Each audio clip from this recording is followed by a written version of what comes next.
You're standing in your own living room, but instead of feeling at home, you feel like a stranger surrounded by mountains of stuff. Books you haven't touched in decades, gadgets that stopped working years ago, gifts that never found their place, and somewhere beneath it all, the home you once loved is waiting to breathe again. If this sounds like your reality, you're about to discover something that could change everything. My name is Frank, and after 35 years of helping folks just like us reclaim their homes and their peace of mind, I've learned that most decluttering disasters aren't about laziness or lack of motivation.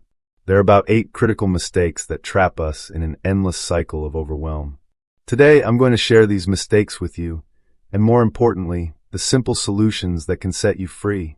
But first, let me tell you about Eleanor. Meet Eleanor. Eleanor was 74 when I first met her. A former librarian with kind eyes and hands that told stories of a life well lived. She'd raised 3 children in her cozy 2-bedroom home, watched them grow up, move out, and start families of their own. But somewhere along the way, her sanctuary became a storage unit. "Frank," she told me that first day, her voice trembling slightly, "I used to love having people over. Now I'm embarrassed to let the mailman pass the front door." Eleanor's dining room table, the same one where her family had shared thousands of meals, was buried under papers, unopened mail, and boxes she couldn't remember packing. Her spare bedroom looked like a tornado had swept through a thrift store, and every morning, she'd wake up feeling defeated before her feet even hit the floor. Sound familiar? Eleanor's story isn't unique. In fact, it's heartbreakingly common. But here's what gives me hope. Eleanor didn't stay trapped. Within 6 months, she transformed not just her home, but her entire outlook on life.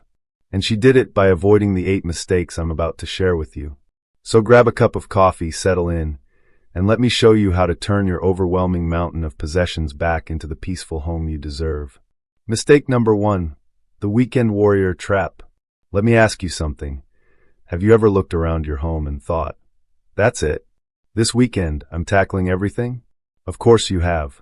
We all have that moment where we roll up our sleeves and declare war on clutter.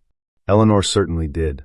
On a bright Saturday morning in March, she decided she was going to declutter her entire house in one heroic weekend. She started in the attic at 7 a.m., full of energy and determination. By noon, she'd created 3 new piles of stuff to sort through later. By 4 p.m., she was sitting on her kitchen floor, surrounded by chaos, fighting back tears. "I felt like such a failure," she later told me. "I thought I could power through it like I used to power through everything else." Here's the truth that nobody talks about. Your home didn't become cluttered overnight, and it won't become organized overnight either. Trying to declutter everything at once isn't ambitious. It's a recipe for burnout, bad decisions, and giving up entirely. Think of it this way. If you were training for a marathon, would you run 26 miles on your first day? Of course not. You'd start with a mile, then 2, building your endurance gradually. Decluttering works the same way. The solution is beautifully simple. Start ridiculously small. I mean embarrassingly small. Choose 1 drawer. Not a closet, not a room, 1 single drawer. Set a timer for 15 minutes. When that timer goes off, stop. Celebrate what you accomplished. Then walk away. Eleanor started with her kitchen junk drawer. You know, the one we all have that's filled with twist ties, expired coupons, and mysterious keys. In those first 15 minutes, she filled a small trash bag and found her favorite pen that had been missing for months. That tiny victory gave her something she hadn't felt in years: hope. The next day, she tackled the drawer next to it, then a shelf in her pantry. Small wins, building momentum, creating sustainable progress. By the end of the month, her entire kitchen was transformed, not through one exhausting marathon session, but through consistent, gentle progress. Remember, the goal isn't to impress anyone with your speed. The goal is to create lasting change without burning yourself out. Small steps lead to big transformations. Mistake number 2, the memory prison. Let's talk about the hardest part of decluttering, those items that grab your heart and won't let go. Maybe it's your mother's china that you never use but can't bear to part with. Perhaps it's boxes of your children's artwork from elementary school, now yellow with age. Or that stack of greeting cards from birthdays past, each one a tiny time capsule. Eleanor's memory prison was her late husband's workshop in the garage. For 8 years after he passed, she couldn't bring herself to touch a single tool, a single jar of screws, a single project he'd left unfinished. Walking past that room filled her with both love and overwhelming sadness. Every drill bit and wrench was a piece of him, she explained. Getting rid of them felt like losing him all over again. Here's what I've learned after decades of helping people through this exact struggle. Your memories aren't stored in objects. They're stored in your heart, your mind, your soul. The dusty box in your closet isn't keeping your loved one alive. Your love for them is doing that just fine. But I also understand that logic and emotion don't always speak the same language. So here's a gentle approach that worked wonders for Eleanor. First, give yourself permission to grieve. If letting go of something brings tears, let them come. There's no shame in feeling deeply about the possessions that connect us to people and moments we treasure. Second, choose your absolute favorites, the pieces that truly bring you joy when you see them, not stress or guilt. Eleanor kept her husband's favorite hammer and his reading glasses. She displayed them in a small shadow box in their bedroom, where she could see them and smile every morning. Third, find new ways to honor the memories. Eleanor photographed some of his unfinished woodworking projects before donating his tools to a local high school shop class. Now his tools are helping other people create and build, she said. That would have made him so happy. For children's artwork and school papers, try this. Create a memory book with photos of the most special pieces. You'll preserve the memory without preserving every single crayon drawing. Trust me, your adult children will appreciate one beautiful scrapbook much more than boxes of faded construction paper. The key is being intentional. Keep the items that genuinely add joy to your current life. Release the ones you're holding on to out of obligation or fear. Your loved ones wanted you to be happy, not burdened by their belongings. Mistake number 3, the lone wolf syndrome. Pride. It's a funny thing, isn't it? It can motivate us to achieve great things, but it can also trap us in unnecessary struggle. Eleanor, like so many of us, believed that asking for help was admitting defeat. She was an independent woman who had raised 3 children largely on her own, managed a household, and built a successful career. Surely she could handle a little decluttering. But here's what Eleanor discovered, and what I hope you'll remember. Asking for help isn't weakness. It's wisdom. After 3 months of struggling alone, Eleanor finally swallowed her pride and called her daughter, Susan. She expected to have to convince her, maybe even apologize for being a burden. Instead, Susan's response was immediate. "Mom, I've been waiting for you to ask. I'll be there Saturday morning." But Susan didn't come alone. She brought Eleanor's granddaughter Emma, who was home from college and excited to hear family stories as they sorted through decades of memories. She also brought Eleanor's neighbor, Patricia, who had been through her own decluttering journey the year before. What happened next surprised everyone, especially Eleanor. The work that had felt overwhelming and emotional when done alone became enjoyable. Emma laughed at old family photos. Patricia shared practical tips about local donation centers. Susan helped her mother make difficult decisions with gentle encouragement rather than judgment. It wasn't just about the physical help, Eleanor told me later. It was about not being alone with all those memories and decisions. They reminded me that I wasn't just getting rid of things. I was making space for new memories with them. Here's the practical side. Different people bring different strengths. Your adult children might have strong backs and fresh perspectives. Friends who've been through similar experiences offer emotional support and practical advice. Sometimes you might even consider hiring a professional organizer, not because you can't do it yourself, but because they can help you do it more efficiently and with less emotional stress. And here's something beautiful I've observed. People want to help. Your family and friends aren't waiting for you to fail. They're waiting for the chance to show they care. Give them that gift. Start small. Ask one person to help with one specific task. Maybe it's your son helping you move boxes, or your sister sitting with you as you go through old letters. You don't have to carry this burden alone. Mistake number 4, the someday trap. Open your junk drawer right now. Go ahead, I'll wait.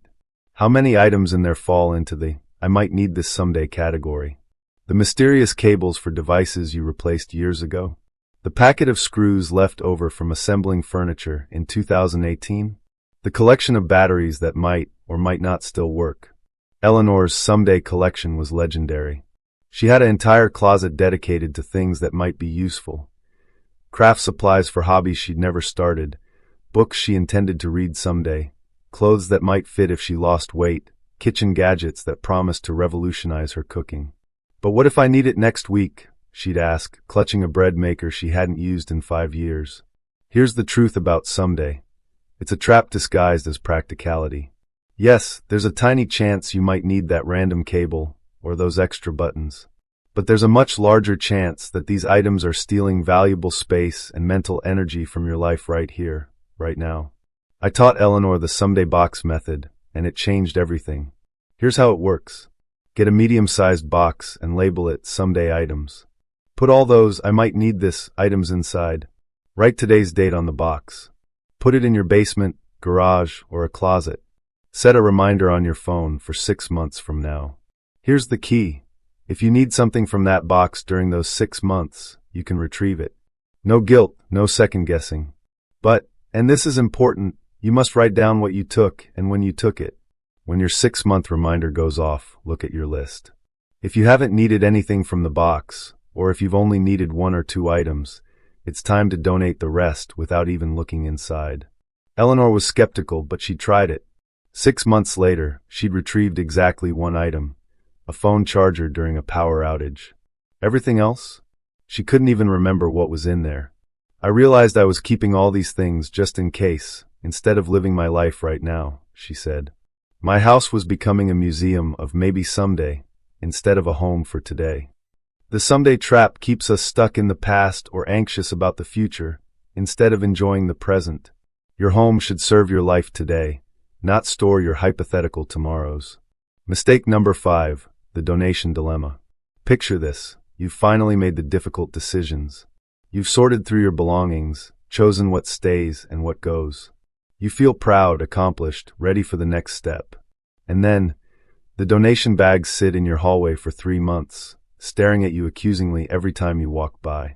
This is exactly what happened to Eleanor. Her good intentions hit a brick wall of logistics. She had bags of clothes for donation, boxes of books, household items, and old electronics. But she didn't know where to take them, what their hours were, or which organizations accepted what types of items. Instead of researching solutions, she kept walking past those bags day after day. They became permanent fixtures in her home. Not clutter, exactly, but not gone either. Worse, seeing them every day made her feel like she was failing at this whole decluttering thing. I felt like I was living in a donation center, Eleanor laughed, looking back. I'd made all these hard decisions, but then everything just sat there, taking up different space. The solution is simpler than you might think, but it requires a little upfront planning. Before you start your next decluttering session, spend 30 minutes creating what I call your exit strategy. Get a notebook and create 3 lists.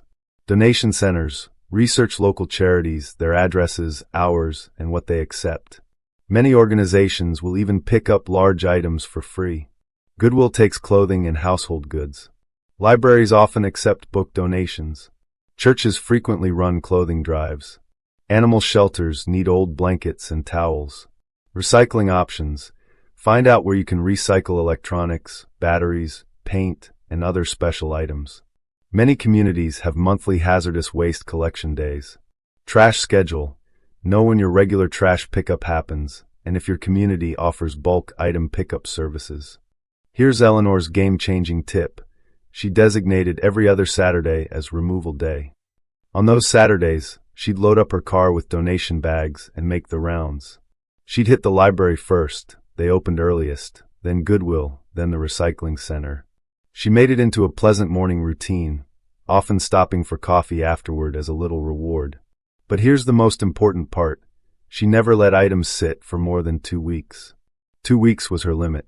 If something hadn't left the house by then, it went straight to the trash rather than becoming permanent hallway decor. Once I decided something didn't belong in my home anymore, I needed it gone, Eleanor explained. Keeping it around just made me second-guess my decisions. Plan your exit strategy before you start decluttering, and you'll never find yourself trapped between decision and action again. Mistake number 6, the victory blindness. Here's something nobody tells you about major life changes. It's easy to get so focused on the finish line that you forget to celebrate the mile markers along the way. Eleanor fell into this trap completely.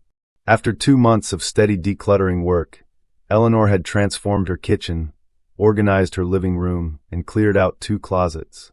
Her home was already dramatically different, more peaceful, more functional, more inviting. But instead of feeling proud, she felt frustrated. "I still have the garage to deal with, and the basement, and that spare room," she'd tell me, sounding defeated. "I feel like I'm not making any real progress." I had to stop her right there. "Eleanor," I said, "do you remember what your kitchen looked like 2 months ago?" She did. It was cluttered, stressful, barely functional. "And how does it feel now?" Her whole face changed.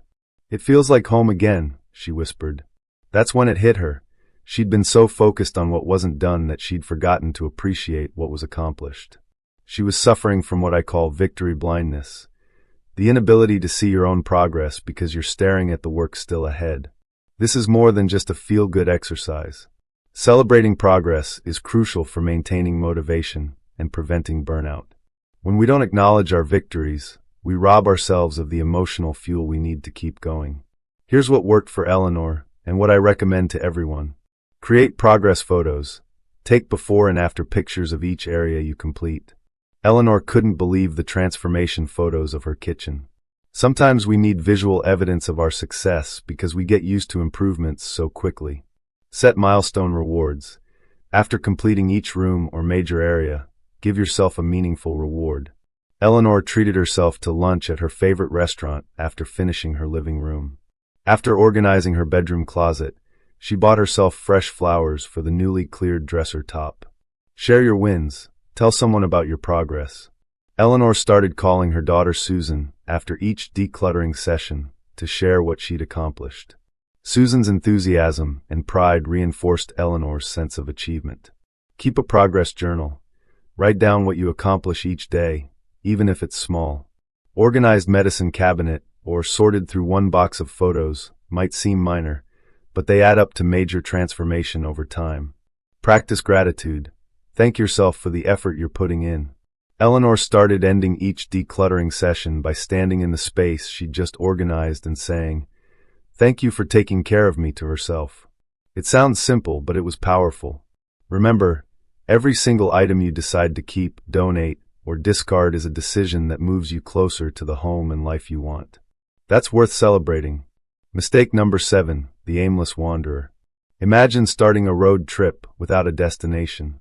You might drive around for hours, maybe even see some interesting sights, but you'll eventually run out of gas without getting anywhere meaningful. That's exactly what decluttering without a vision feels like. Eleanor spent her first month of decluttering, making random decisions about random items. She'd walk into a room, get overwhelmed by everything she saw, maybe organize a shelf or 2, then wander to another room and start something else. At the end of each day, she felt busy but not accomplished. I was just moving things around, she realized. I wasn't actually creating the home I wanted to live in. Everything changed when I asked her one simple question. "Eleanor, when you're done with all this work, how do you want to feel in your home?" She thought for a long moment, then said, "I want to feel peaceful.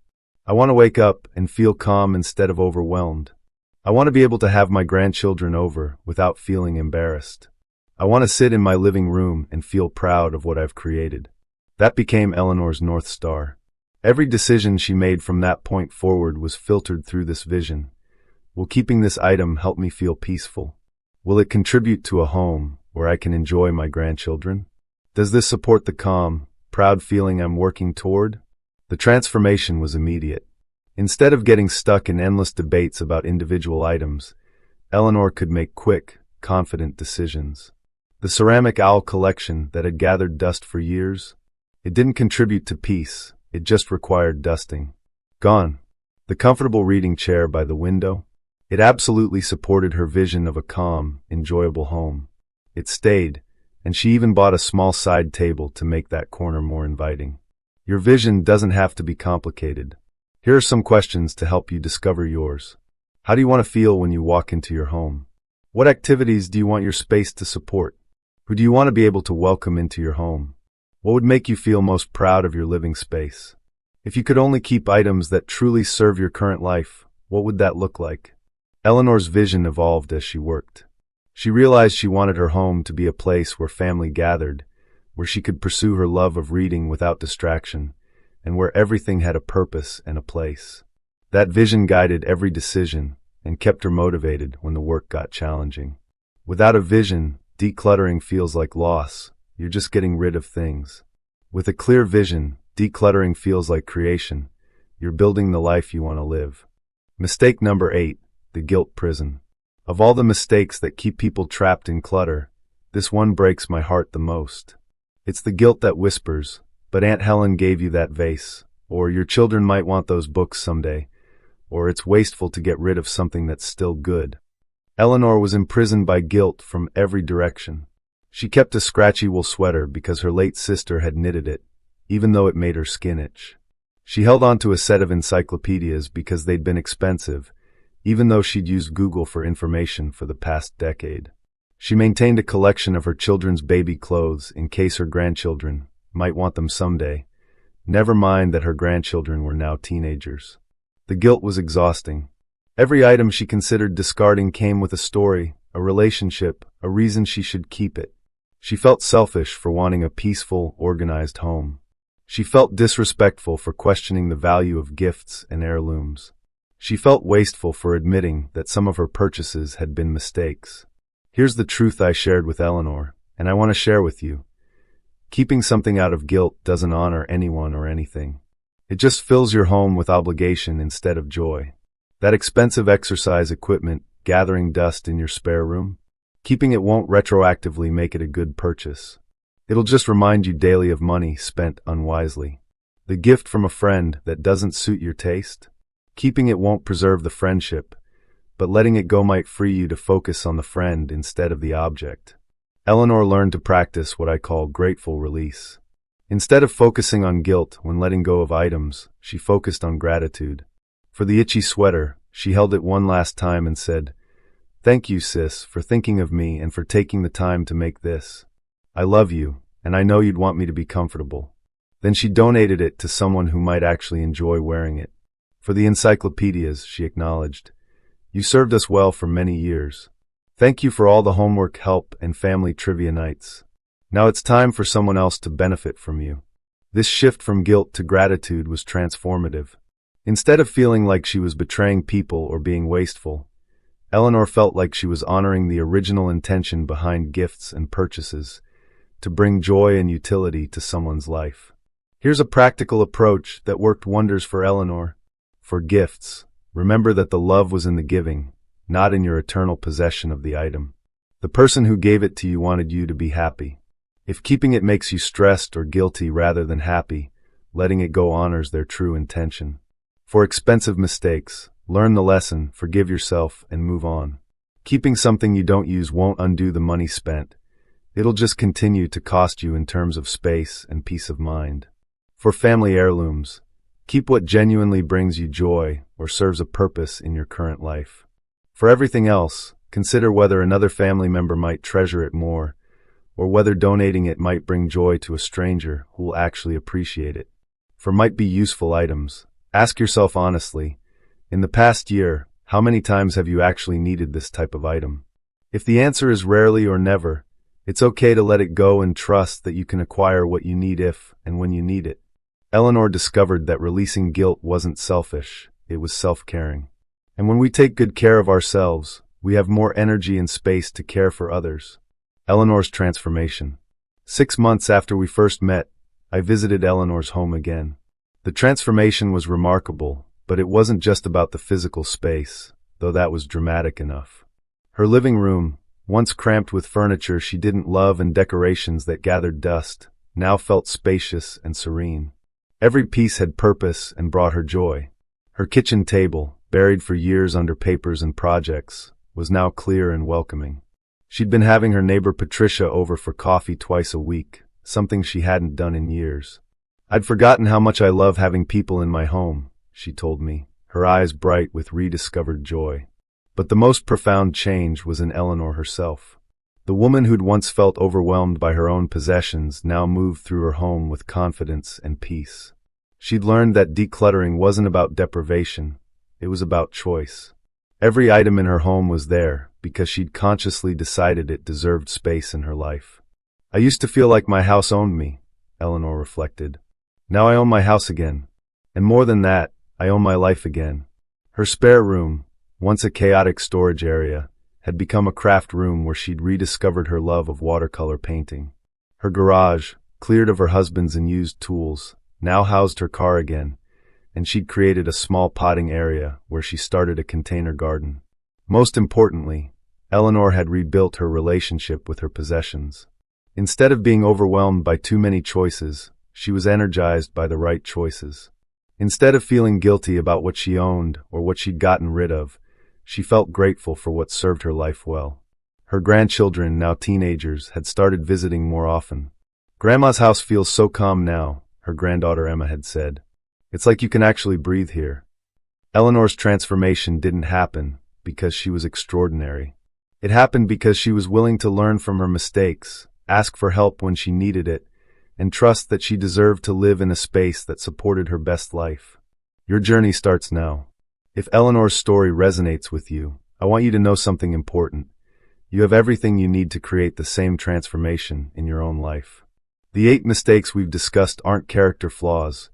They're simply common pitfalls that trap well-meaning people in cycles of overwhelm and frustration. But now you know better. You know to start small instead of trying to do everything at once. You know to honor memories without being imprisoned by objects. You know to ask for help instead of struggling alone.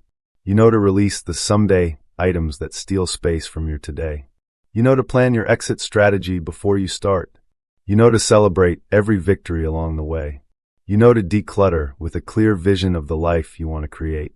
And you know to choose gratitude over guilt when letting go. Here's what I want you to do today, not tomorrow, not next weekend, but today. Choose one drawer. Just one. Set a timer for 15 minutes. Open that drawer and sort everything into 3 piles: keep, donate, and trash. When the timer rings, throw away the trash pile, put the donation items in a bag by your front door, and put the keep items back in the drawer neatly. That's it. 15 minutes. One drawer. But in those 15 minutes, you'll have started something powerful. You'll have proven to yourself that change is possible, that you can make decisions about your possessions, and that creating order doesn't have to be overwhelming. Tomorrow, if you feel motivated, choose another small area. Maybe it's the other junk drawer, or one shelf in your closet, or the pile of mail on your counter. Keep it small, keep it manageable, and keep celebrating each victory. Remember Eleanor standing in her transformed kitchen, feeling peaceful and proud instead of overwhelmed and defeated. Remember that she didn't get there through one heroic effort, but through consistent, gentle progress. Remember that asking for help made the journey easier, not harder. Remember that letting go with gratitude instead of guilt freed her to embrace the life she wanted to live. Your home is waiting to breathe again. Your peace of mind is waiting to be rediscovered.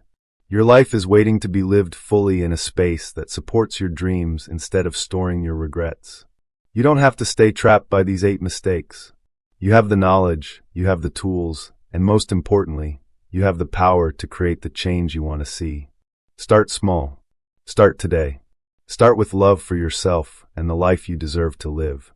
Your transformation begins with a single drawer and a single decision. The decision that you're worth living in a space that serves you well. Closing.